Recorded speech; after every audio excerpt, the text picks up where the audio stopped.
akan mempresentasikan mengenai analisis visualisasi dari data penjualan Adidas pada tahun 2020 sampai 2021. Sebelumnya, perkenalkan, saya Anastasia Dinda Permeswari Akas dari nomor absen 3. Perkenalkan, nama saya Lutfian Rahman, nomor absen 11. Saya Nita Nurini, nomor absen 17. Saya Zara Bulan Mandini, absen 20. Perkenalkan, saya Valeria Halisiatus, absen 21. Oke, kita langsung saja pada presentasinya. Baik, untuk yang pertama adalah analisis total pendapatan berdasarkan jenis produk. Jadi data ini tuh divisualisasikan menggunakan bar chart yang menunjukkan total pendapatan perusahaan berdasarkan 3 jenis produk, yaitu street footwear, apparel, dan athletic footwear. Street footwear menjadi penyumbang pendapatan terbesar, yaitu sebesar 336.749.057 US dollar. Ini menandakan bahwa permintaan yang tinggi serta strategi pemasarannya yang efektif. Kemudian yang di posisi kedua adalah apparel sebesar 302.767.492 US dollar. Ini masih memiliki potensi untuk ditingkatkan melalui inovasi dan juga strategi penjualan tambahan. Dan yang posisi terakhir yaitu athletic footwear sebesar 260.249.326 US dollar. Ini perlu dianalisis penyebab lemahnya performa di kategori ini. Nah, secara keseluruhan perusahaan itu masih bergantung pada street footwear dan perlu menyeimbangkan kontribusi pendapatan melalui peningkatan kinerja dua kategori lainnya. Kemudian untuk yang kedua adalah unit penjualan berdasarkan metode penjualan. Data ini divisualisasikan menggunakan pie chart atau diagram lingkaran yang berfungsi untuk menunjukkan proporsi unit penjualan berdasarkan metode penjualannya dari total keseluruhan, yaitu sebesar 2.478.861 unit. Nah, dari grafik ini tuh terlihat bahwa metode online itu memiliki porsi yang terbesar dalam penjualannya, yaitu sebanyak 939.093 unit atau sebesar 38%. Ini menunjukkan bahwa kanal digital menjadi pilihan utama konsumen karena menawarkan kemudahan akses dan proses pembelian yang cepat. Kemudian untuk posisi kedua yaitu outlet dengan banyaknya penjualan sebesar 849.778 unit atau sebesar 34%, yang mengindikasikan bahwa toko fisik itu tetap memiliki peran penting bagi konsumen yang ingin melihat produk secara langsung sebelum membeli. Kemudian yang terakhir adalah metode in-store mencatat penjualan terendah sebesar 689.990 unit atau sebesar 28%. Ini perlu dianalisis lebih lanjut mengenai apakah hal ini tuh disebabkan oleh lokasi, keterbatasan stok, atau mungkin strategi pelayanannya yang kurang optimal. Secara keseluruhan, pie chart ini memperlihatkan bahwa strategi penjualan perusahaan perlu mengutamakan penguatan kanal online, sekaligus mempertahankan keberadaan outlet dan mengoptimalkan metode in-store agar kontribusi penjualan dari seluruh kanal menjadi lebih seimbang dan saling mendukung. Baik, untuk analisis yang ketiga yaitu analisis total unit penjualan berdasarkan jenis produk. Nah, data ini divisualisasikan menggunakan bar chart yang menunjukkan total unit penjualan berdasarkan jenis produk, yaitu dengan 3 produk street footwear, athletic footwear, dan apparel. Nah, street footwear ini menjadi kategori paling laris sebanyak 985.589 unit yang menandakan permintaan pasar yang sangat tinggi. Athletic footwear menyusul sebanyak 752.762 unit, menunjukkan pasar yang tetap kuat meski bukan yang utama. Apparel mencatat penjualan terendah sebanyak 740.510 unit, namun selisihnya tidak jauh sehingga masih memiliki peluang peningkatan melalui inovasi desain atau strategi promosi. Secara keseluruhan, pasar footwear, khususnya street footwear, masih paling dominan, sehingga perusahaan perlu menjaga kualitas dan stok footwear sambil meningkatkan strategi pemasaran untuk apparel dan athletic footwear agar penjualan lebih seimbang. Unit penjualan berdasarkan wilayah, state, atau negara bagian.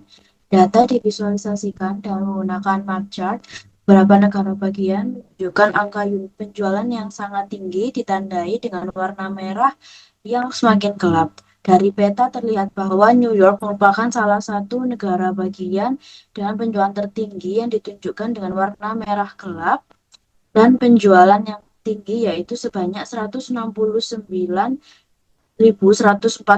unit. Kemudian negara bagian dengan unit penjualan terendah ditandai dengan warna merah paling muda atau sedikit pudar adalah Nebraska dengan penjualan sebanyak 19.154 unit. Selanjutnya terdapat 10 negara bagian dengan unit penjualan tertinggi yang ditunjukkan dengan diagram batang dengan penjualan tertinggi di tiga negara bagian yaitu New York sebanyak 169.140 unit, lalu disusul dengan California yakni 163.284 unit dan kemudian ada Texas yaitu 159.500 unit. Nah, lalu ada juga kemudian negara bagian dengan penjualan menengah adalah Florida sebanyak 133.430 unit dan South California sebanyak 72.610 unit. Selanjutnya negara bagian dengan penjualan terendah yaitu Tennessee ya sebanyak 66.077 unit, lalu Idaho sebanyak 63.827 unit, lalu Alabama sebanyak 63.327 unit, lalu North Carolina sebanyak 62.936 unit, dan Louisiana sebanyak 57.615 unit. Perbedaan antara penjualan tertinggi yaitu New York dan terendah yaitu Louisiana adalah 111.525 unit, menunjukkan bahwa terdapat perbedaan yang besar antar wilayah. Maka secara keseluruhan, perusahaan harus memfokuskan strategi pemasaran utama di New York, California, dan Texas karena penjualannya yang tertinggi. Tetapi juga melakukan pendekatan pemasaran yang dimana berbeda untuk setiap wilayahnya karena kebutuhan dan potensi pasar yang tidak sama. Kemudian adalah unit dan metode penjualan berdasarkan retailer. Nah, data ini divisualisasikan dengan menggunakan pie chart. Nah, visualisasi ini menunjukkan bahwa perbandingan jumlah unit terjual dari berbagai retailer berdasarkan 3 metode penjualan, yaitu in-store, online, dan outlet. Nah, retailer Westgear ini menunjukkan penjualan tertinggi yaitu sebesar 125.262 unit dengan banyaknya unit di masing-masing metode penjualan adalah in-store sebanyak 294.755 unit atau 11,85%. Online 184.845 unit atau 7,46% dan outlet 146.662 unit atau 5,92%. Nah, kemudian untuk unit penjualan terendah adalah retailer Amazon yaitu sebanyak 197.990 unit. Di mana banyaknya penjualan untuk setiap metode adalah online 97.859 unit atau 3,95% dan outlet 60.081 unit atau 2,42% dan in-store 40.050 unit atau 1,62%. Nah, secara keseluruhan, total unit penjualan berdasarkan metode penjualannya adalah in-store 689.990 unit dan online 939.93 unit dan outlet 849.778 unit. Nah, maka dapat disimpulkan bahwa metode penjualan tertinggi adalah in-store dengan metode penjualan dan in-store merupakan metode dengan penjualan terendah. Berikut ini menunjukkan visualisasi grafik dari total penjualan per bulan pada tahun 2021 berdasarkan jenis-jenis produknya yaitu apparel, athletic footwear, dan street footwear. Lalu dengan metode penjualannya yaitu in-store, online, dan outlet. Secara umum, terlihat pola musiman yang mirip dari ketiga metode penjualan ini, yaitu kenaikan signifikan pada pertengahan tahun, yaitu bulan Juni dan bulan Juli, dan lonjakan kembali pada bulan Desember. Pada metode in-store, penjualan aparel, produk aparel ini cenderung menjadi yang tertinggi di tiap bulan, dengan puncak pada Juli. Athletic dan street footwear mengikuti pola yang serupa, meskipun pada tingkat penjualan yang lebih rendah. Tren yang sama terlihat pada penjualan online, namun dengan skala nilai yang lebih kecil dibandingkan in-store. Meski begitu, online tetap menunjukkan puncak penjualan di Juli dan juga bulan Desember yang menandakan pengaruh musim belanja pertengahan dan juga akhir tahun. Sementara itu, pada outlet, penjualan awal tahun cukup tinggi, namun turun drastis di bulan Juni sebelum kembali naik. Aparel masih mendominasi kategori produk, diikuti oleh atletik dan street footwear. Lalu secara keseluruhan, grafik menunjukkan bahwa bulan Juli dan bulan Desember merupakan periode penjualan yang tertinggi di semua metode, dapat dilihat dari metode penjualan in-store yang menyentuh angka $17.900.000. Lalu pada metode online yaitu $11.661.27 Lalu pada metode penjualan outlet sebesar $9.333.801 Lalu mengalami lonjakan pada bulan Desember atau akhir tahun, yang dimana in-store menyentuh angka $12.303.750 Lalu pada metode online menyentuh angka $11.664.912.